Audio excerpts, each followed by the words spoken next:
4 minutes drive from the house, just 4 minutes, is this, which is Oxburgh Hall, National Trust. We've got an octopus voucher, so we're going to go in and have a look at this.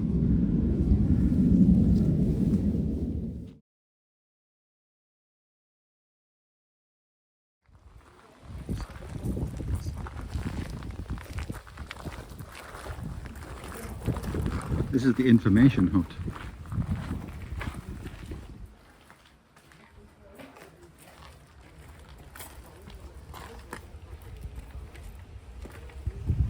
Built 16 generations of Bedingfields have lived in this house. Continued. Sorry, Mark. Okay.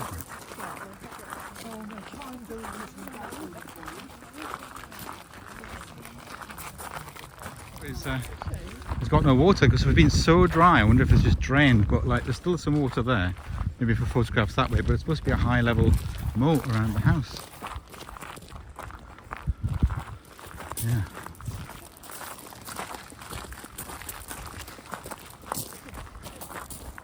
So yeah. So it's a Bedingfield, 500-year history. Catholic family that ended up on the wrong side of every single war there was and all that. And yeah, go and have a little look around here.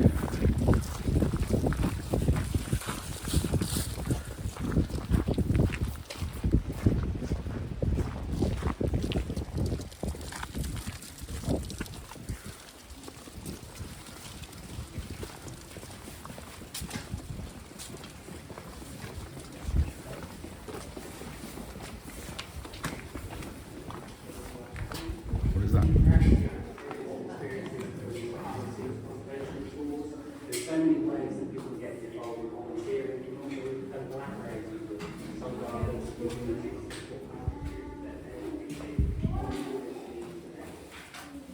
Just about conservation of the building, that's all.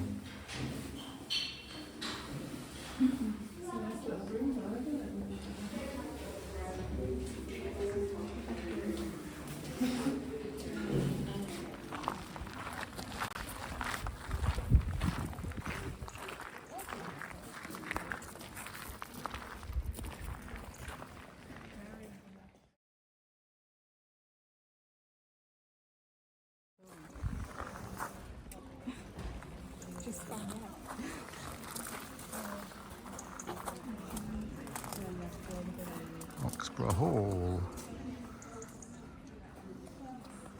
in Norfolk, just 5 minutes from the house we're staying in.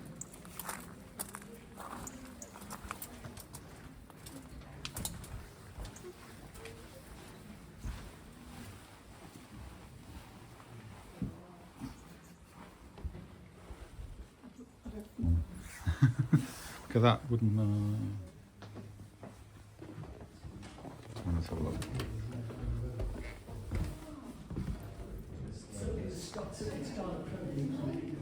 Yes.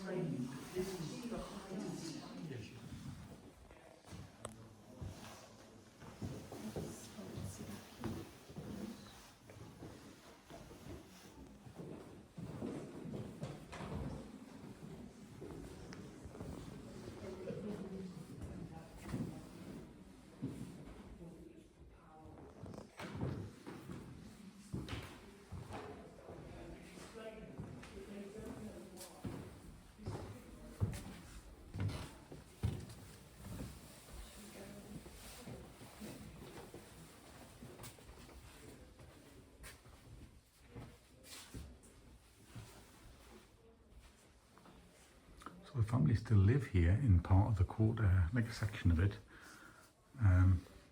1482 the house was built, and so they've lived here all the time.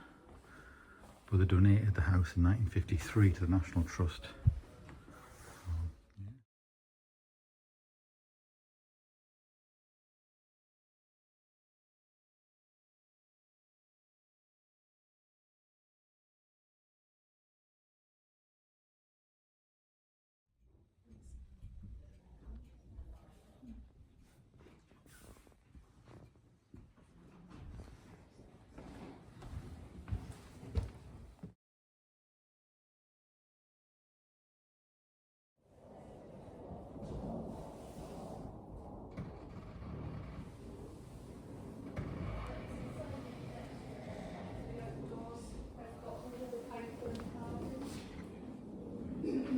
That's the only door we have.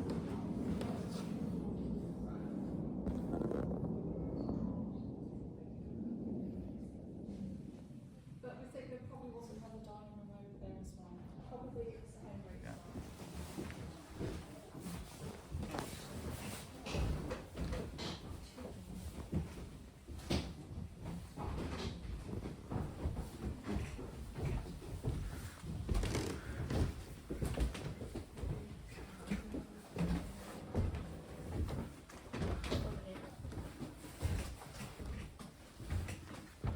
So you got the north bedroom first, and then you got that way the priest hall in there. Okay.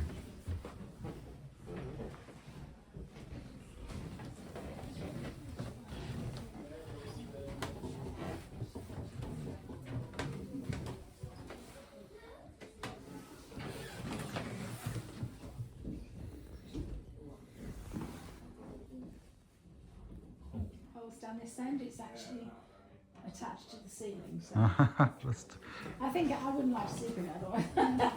It's yeah. So it was a bed put together by the Margaret Paston and her husband, the sixth baronet. They collected all sorts of bits and pieces and with their carvings, and this was put together for them. That would have been in the 1830s.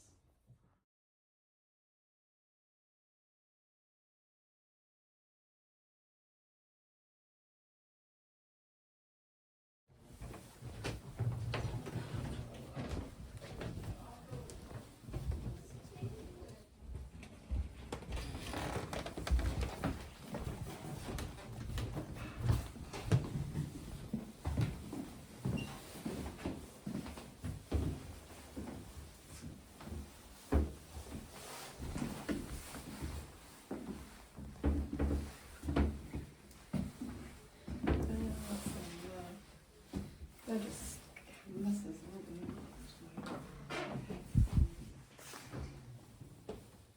is a door there that goes up to another level, but that's not open. The priest hole was through there and up the steps.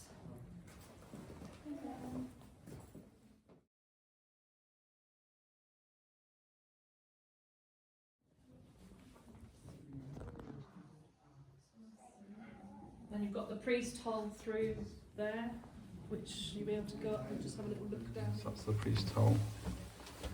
Yeah.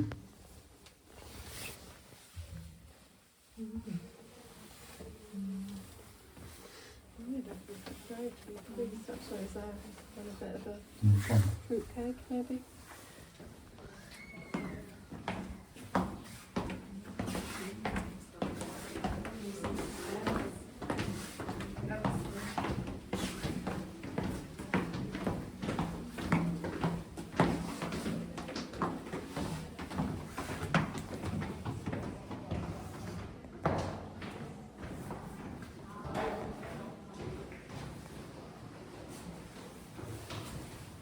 Right then.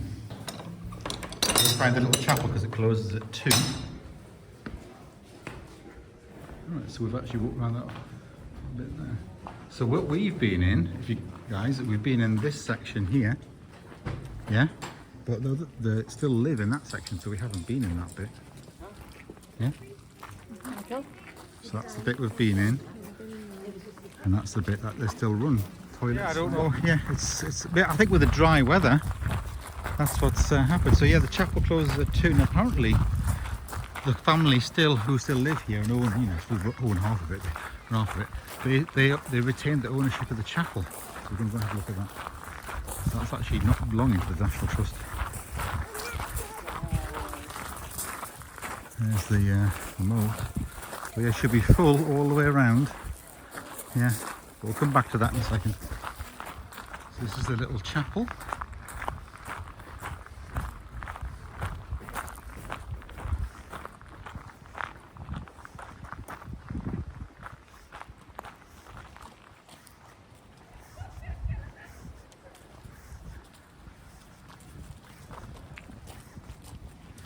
Got wheelchair access there. It looks like there's some wheelchairs for the current Sir Bedingfield.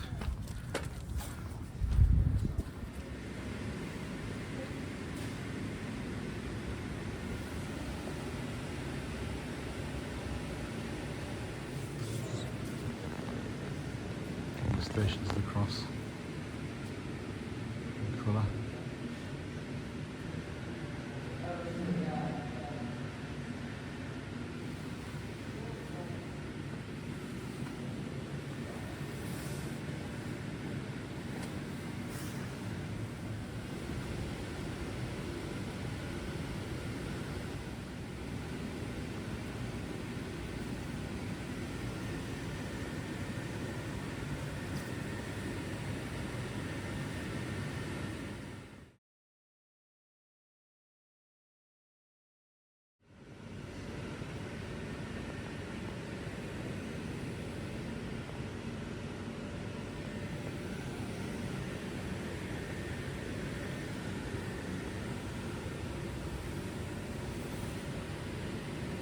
Yes, that was 1836, that one, and then that was built, but then this was really 1492.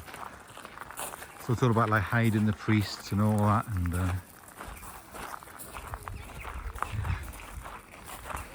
there was a king who did stay here. Who did they say? Did they say it was Henry VII? Yeah. Henry VII stayed here.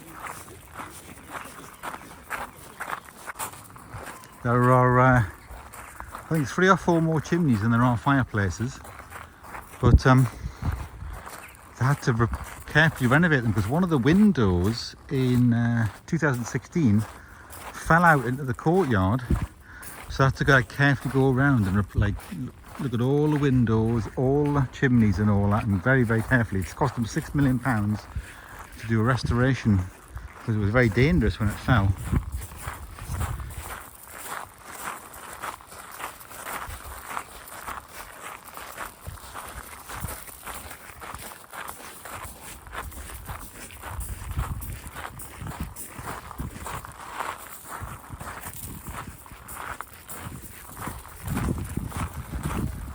We've got like a sluice gate for changing the levels of the water.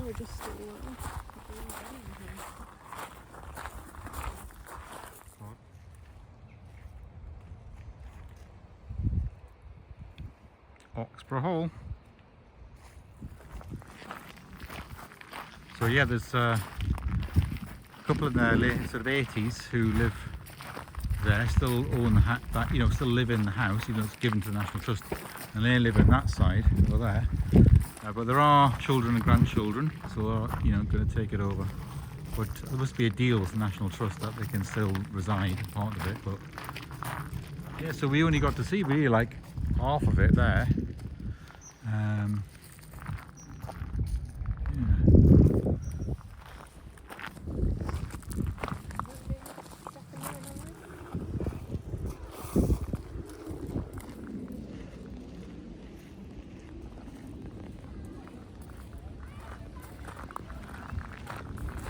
They're doing to restore this, I think. The wedding has arrived. Getting the wedding photographs in the front of the hall.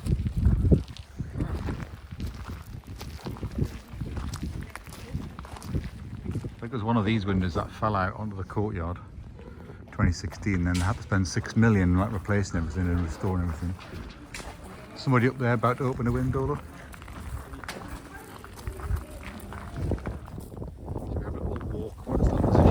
Around the estate, but we're going to have to do a little short woodland walk. Just 10 minutes.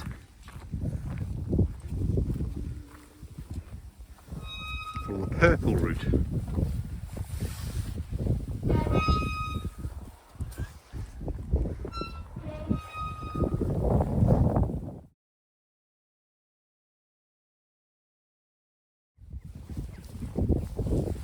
That's the estate as well. That's the estate.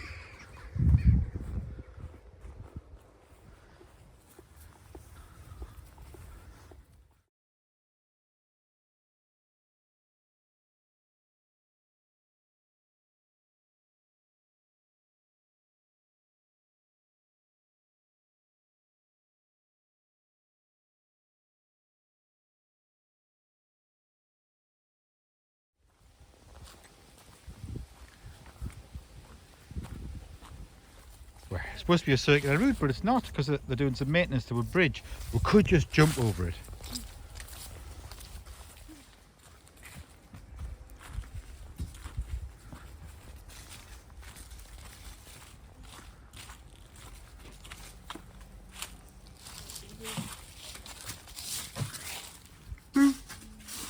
picture about?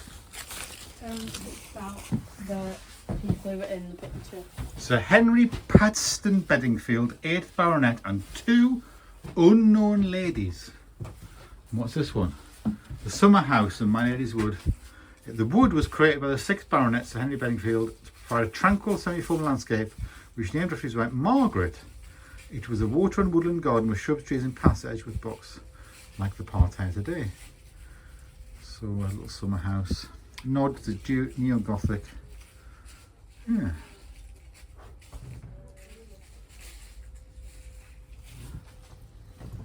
So it had a stream and a drawbridge and a little waterfall and everything designed into it, but it looks a bit dry, doesn't it?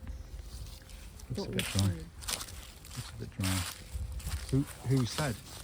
So it was designed, yeah, to have little waterfalls and drawbridges and be a tranquil little woodland for a woodland walk. All the water levels are really low though.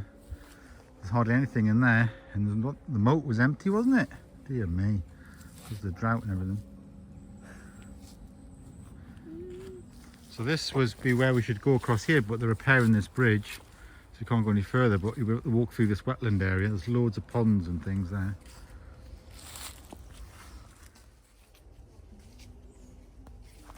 So we'll just come out that little walk there, back to the house, and then have a look at these little formal gardens here. Oh yeah, the skies look a bit scary, don't they? Oh, so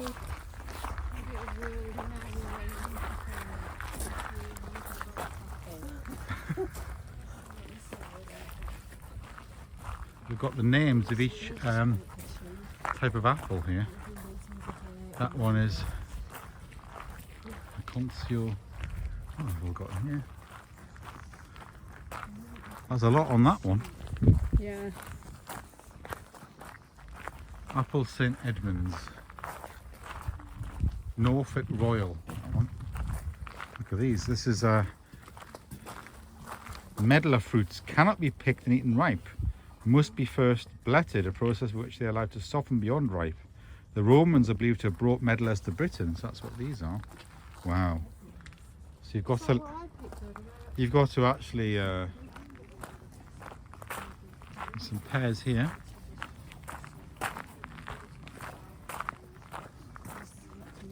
Yeah. Why not?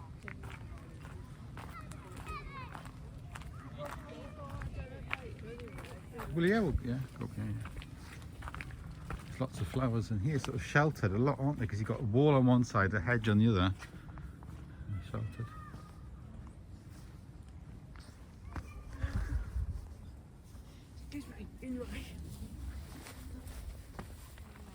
Dahlias are still in flower.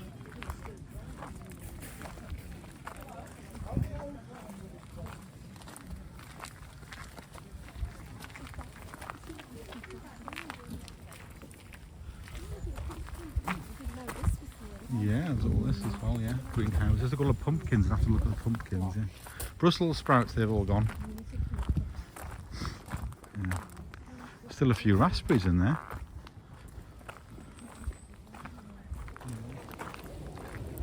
So yeah, we're end of October now, so the gardens are not looking the best of vegetables. But let's see what this is. There's some stuff growing under that. Look. What does this say? Sage, okay. Yeah. If you ring this bell, the gardeners will come.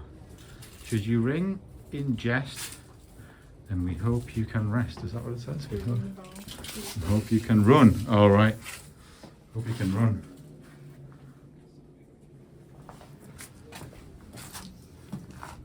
Yeah. Wow. Have a look at all the pumpkins. Go in there. No, you can go in there. You can open the door. Right.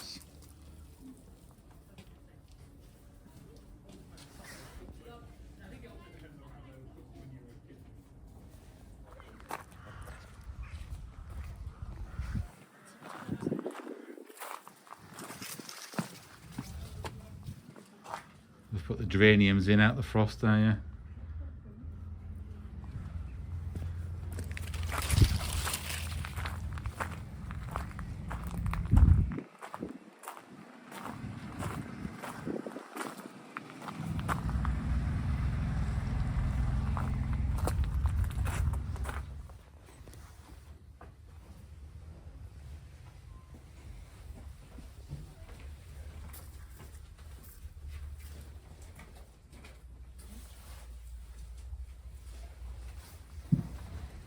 So this vegetable, it says, is a forbidden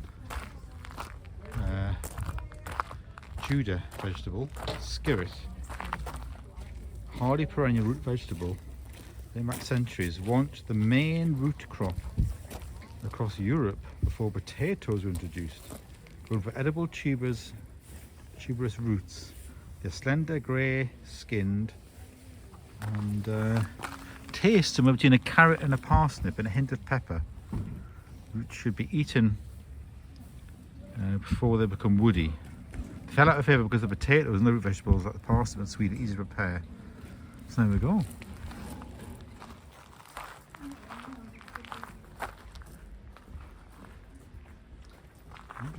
So we'll exit that way.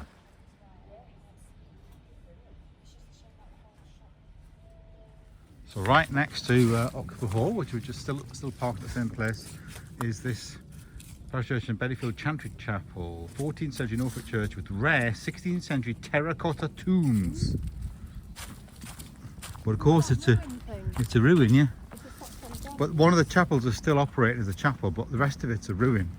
Oh, this is not the same as the St John's Village ruin. So this is also suffered the consequences, I think, of the Reformation, but the chapel is still at least operating there. So this is like, yeah.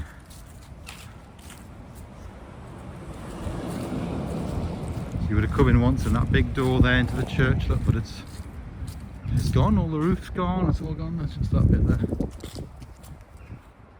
Still got the bell there.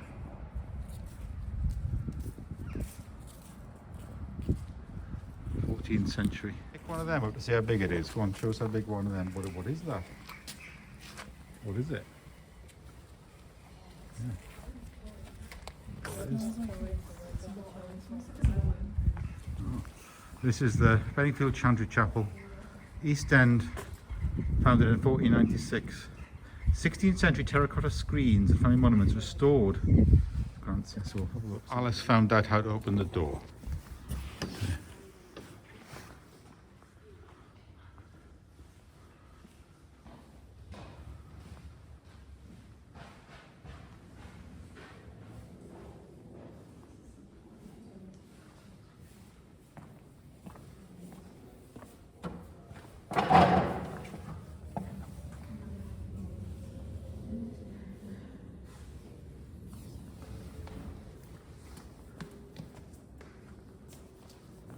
Basically, you've got this chapel here, but then you've got the sort of bit in there as well, next to it, with the terracotta tombs and all that. So, yeah.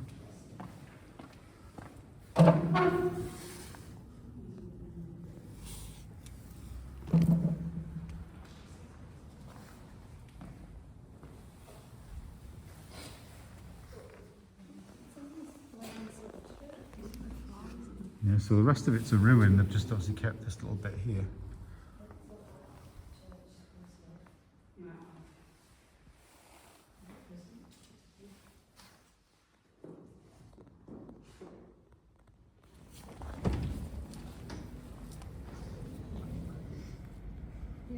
This is the Bedingfield Chantry with the tomb of Lady Margaret and Sir Henry Bedingfeld.